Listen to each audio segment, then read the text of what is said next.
and welcome to WBN Political Pulse. I'm Emily Champagne.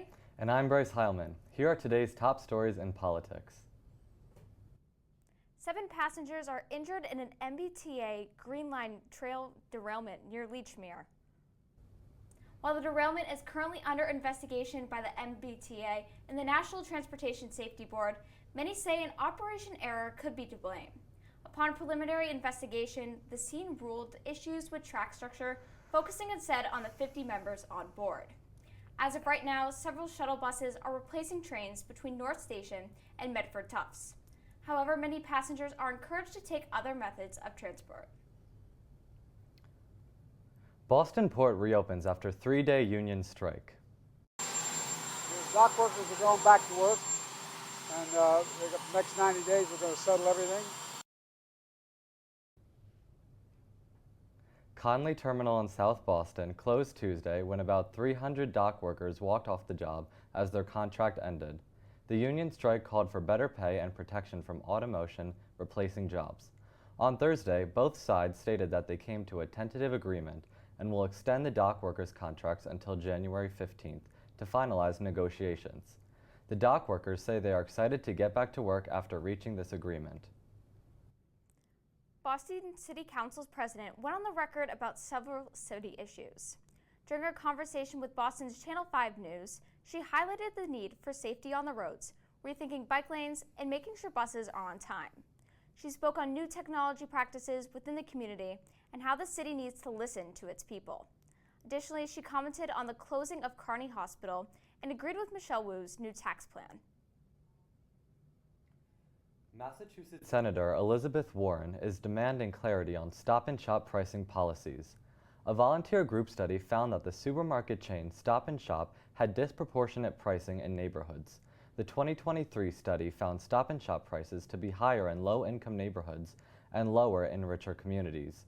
Warren and fellow Democrats are giving Stop and Shop until October 14th to clarify their pricing policies.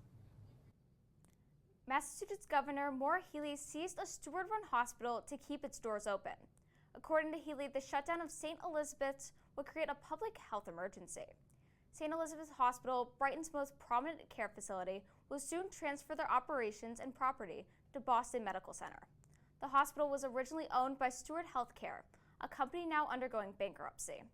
Members of the Massachusetts Senate are now looking into Steward Healthcare, hoping to hold their CEO with criminal contempt charges. Coming up, hear about updates on Hurricane Helene. And hear from our election correspondent. Stay with us.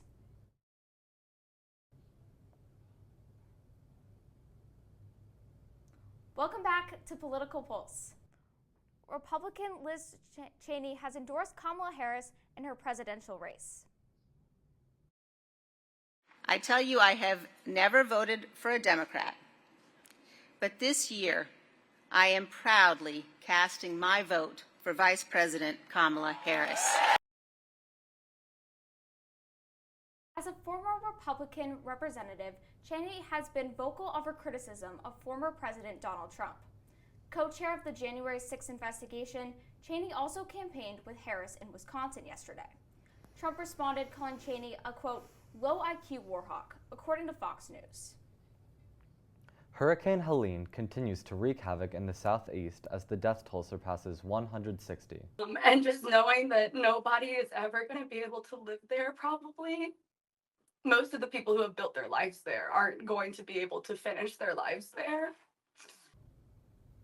President Biden plans to visit North Carolina, one of the states most affected by the hurricane. The Carolinas alone had 113 deaths, with many still unaccounted for. Rescue efforts are underway, but North Carolina Governor Roy Cooper says the death toll is likely to increase as these efforts reach more deserted areas. And now to Tony Ciano for more on news on the 2024 election. Thank you, Bryce. In response to former President Trump's announcement regarding the elimination of the Affordable Care Act, Vice President Kamala Harris will be launching an ad campaign that will cost her millions of dollars. Harris's goal with this campaign is to prevent the possibility of a Trump-based healthcare plan. In her advertisement, the vice president says, quote, "You have no plan." This advertisement will be airing during hit television series in swing states, including fan favorites Chicago Fire, Nightly News with Lester Holt, and Grey's Anatomy. On Tuesday, vice presidential candidates Governor Tim Walz and Ohio Senator J.D. Vance met face-to-face for the first time. This face-off will likely be the pair's last debate, with the election being only 5 weeks away. The vice presidential candidates discussed Hurricane Helene, the war in the Middle East, immigration through the U.S. southern border, and more. New legal evidence against former President Donald Trump has been unveiled to the public regarding his trial. Special counsel Jack Smith stated his case that former President Donald Trump is not immune from legal complications. This newly released document adds details to the case against Trump losing the election in 2020 and inciting a riot as he tried to cling to power. That's all I have for election news. Back to you at the desk. Judge Robert C.I. McBurney of Georgia struck down the state abortion ban on pregnancies after 6 weeks last Monday. This comes at a time when many southern states have very limited access to abortion. McBurney's ruling has reinstated the state's previous policy of abortions up until 22 weeks. He says his ruling is likely to be ultimately determined by the Georgia Supreme Court. Coming up, Israel has started a ground invasion in Lebanon. And hear about Mexico's new president from our international correspondent. Stick with us.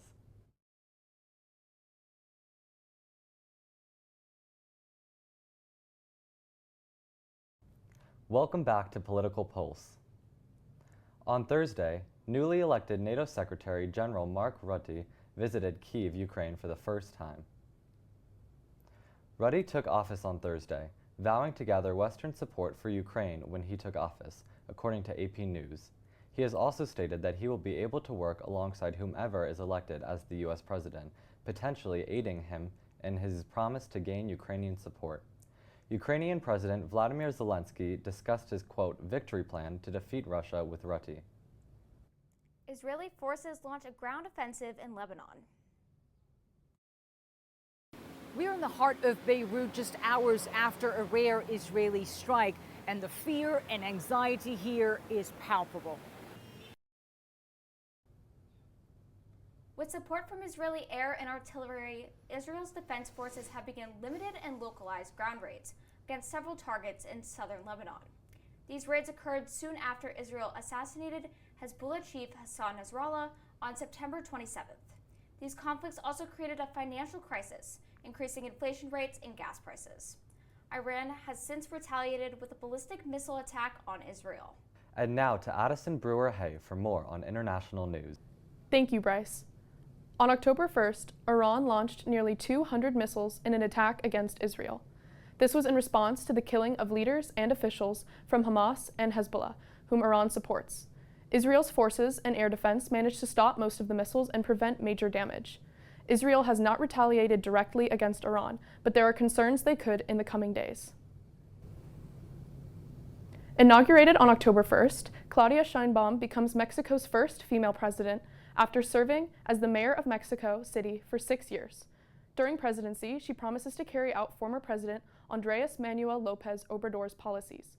Sheinbaum has pledged to address Mexico's economic difficulties, high levels of violence, and social inequalities. She also stands for women's rights and hopes to make progress with Mexico's ongoing drug cartels. Prior to Iran's attack on Israel on October 1st, a shooting and stabbing attack in Tel Aviv has left 7 dead and 16 injured. 2 gunmen, Muhammad Masek and Hamid Himoni, opened fire near a light rail station, killing both passengers and nearby pedestrians. Both shooters have been reported dead at the scene, and Hamas has claimed responsibility for this attack. Back to you at the desk. President Biden is planning to send an estimated 2,000 to 3,000 more troops to the Middle East. We need the United States help. Whether we get it or not, we are not sure yet. But the United States is very important, vital for this ceasefire. This move comes as Israeli forces increase attacks in Lebanon. These attacks are focused on the Iranian-backed group Hezbollah, which attacked northern Israel shortly after Hamas's attacks on October 7th. U.S. Defense Secretary Lloyd Austin said that the United States will take any measures necessary for protection against Iran should they mount an attack on American personnel in the region. President Joe Biden has delivered his final annual address to the United Nations General Assembly. Biden addressed what his administration believes are his most notable achievements. This includes supporting Ukraine's defense against Russia, upholding the UN chapter, working to address humanitarian crisis in Gaza, among others, according to CNBC. Biden's speech focused not only on foreign policy, but also his decision to drop out of the 2024 presidential race. When a Starbucks Frappuccino calls, an 8-year-old girl answers.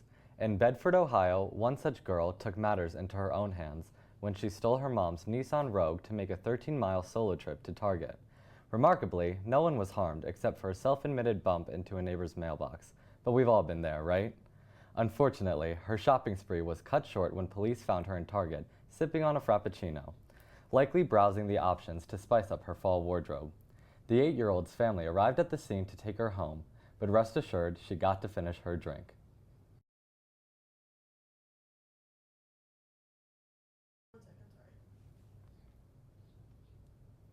Well, that's all we have for you today. Thank you for watching WBN Political Pulse. I'm Emily Champagne. And I'm Bryce Heilmann. We'll see you next time.